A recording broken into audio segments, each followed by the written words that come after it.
at the Siachin glacier from the base camp to the very sensitive Kumar post. The entire area has now been opened to tourists. This is exceptionally good for those who are keen on adventure tourism. So when you get into Leh, you can either drive down, you can drive along one of the world's highest motorable roads across Khardungla at 18,000 feet. You cross Khardungla, then you come into Nubra Valley. From Nubra Valley, then you keep driving, you get to Siachin, and these are the world's most beautiful barren mountains, Blue Nubra and Shyok River. And then you get to the Siachin glacier, you get to the base camp where you can pay your respects to those who made the supreme sacrifice of their lives in the longest occupational war, so to say, that exists since 1984.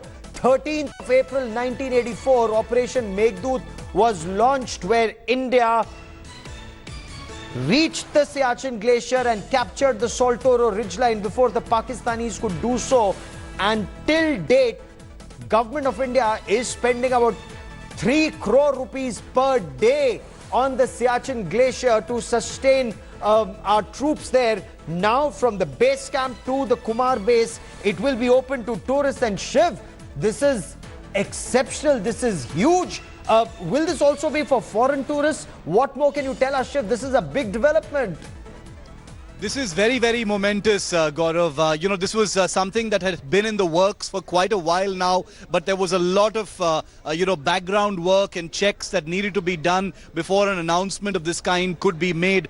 You and I have been privileged enough to have been to Siachin, Gaurav. These are super high altitudes. There are certain posts in Siachin which happen to be the highest militarized zones in the world, upwards of 18,000 feet, where it is very difficult to, survive. Much less operate, and that's what the Indian Army has done there since 1984, when the heights were rightfully occupied by the Indian Army. Now remember, this, as you and I have both seen, is in an eyeball to eyeball position from the northern areas across in Pakistan held territory. So this is very much a sensitive zone still, but the fact that India and the Indian government has decided to open some of these posts to tourism is to basically say this is Indian territory. Why not open it up to Indian citizens and perhaps foreign tourists as well, with certain applicable permits?